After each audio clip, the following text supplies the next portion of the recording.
Hello, students. Today, let's tackle a very interesting puzzle from organic chemistry, the physical properties of amines. Okay, let's begin here. Just look at these two molecules. On one side, we have pentane, and on the other, pentylamine. Now, if you check, their molecular mass is almost identical, so logically, you would think their boiling points would also be very similar, correct? But they are not. Not at all. In fact, have a look at this. Pentane boils at a very moderate 36 degrees Celsius. But pentylamine, it boils at a whopping 104 degrees. That is a huge difference, isn't it? So why is this happening? This is the mystery that we are going to solve together today. The secret, the main clue to solving this entire puzzle, lies in something known as intermolecular forces. It's all about what is holding these molecules together when they are in their liquid state. So this is the most important point. At the simplest level, physical properties like the boiling point are decided by just two things. One is molecular mass, which we already saw is similar for both molecules, and the other is these intermolecular forces. So it's very clear, no? The forces must be the key to the whole story. And for amines, the main force we need to understand is the hydrogen bond. Now, this is a very strong type of attraction. It forms when a hydrogen atom, which is connected to the nitrogen on one amine molecule, gets attracted to the lone pair of electrons on the nitrogen of a nearby neighboring molecule. To make this very simple for you, just imagine that the amine molecules are like people standing in a very crowded room. Now, to make them fly apart, that is, to boil the liquid into a gas, you have to break the connections between them. How strongly they are holding hands with each other is what will determine how much energy or heat you need to supply. But you see, not all amines hold hands with the same strength. We actually have three different families of amines: primary, secondary, and tertiary amines. And their social behavior, meaning how they interact with each other, is very, very different. Let's break this down. First, we have primary amines. They have two NH bonds. You can think of this as having two hands available to form those strong hydrogen bonds. Next, we have secondary amines. They have only one NH bond, so they only have one hand available to make these connections. And finally, tertiary amines. Well, they have zero NH bonds. They have no hands at all to form these specific, strong hydrogen bonds. To create a clear picture in your mind, imagine this. The hydrogen bonds in primary and secondary amines are like strong steel springs connecting them. It takes a lot of energy to pull those springs apart.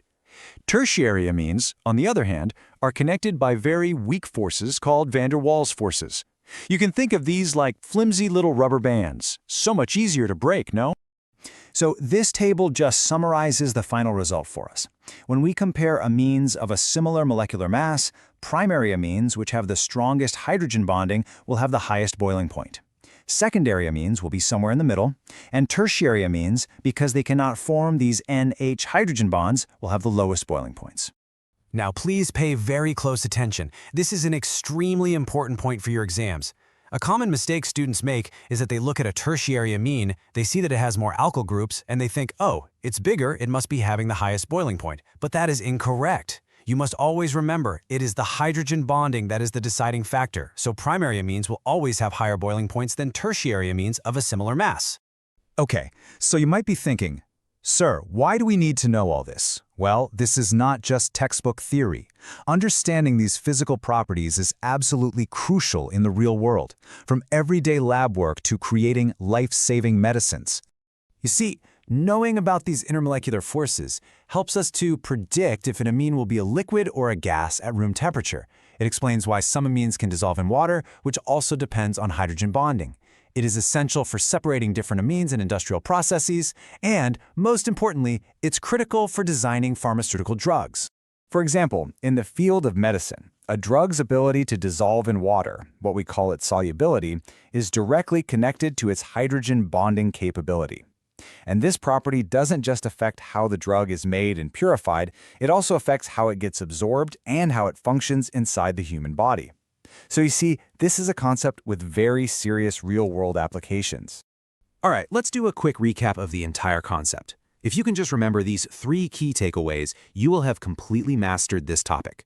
First, the core idea.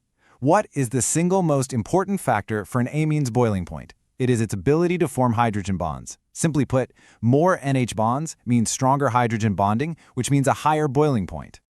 Second, please hold on to that mental image we discussed. Primary amines are connected to each other by strong steel springs. Tertiary amines are connected only by weak, flimsy rubber bands. It's obviously much harder to pull the springs apart than the rubber bands. And finally, our starting example. We can now explain our original puzzle with full confidence. Pentylene has NH bonds, so it can form strong hydrogen bonds, giving it that high boiling point of 104 degrees. Pentane cannot do this. It only has weak van der Waals forces, and that's why it boils at just 36 degrees. So, the mystery is solved. So, I'm telling you, please remember these three things: the core idea of hydrogen bonding, the mental picture of springs versus rubber bands, and our one key example of pentylamine. If you can lock these three things in your mind, this topic will feel much lighter for you during your revision and in your final exam.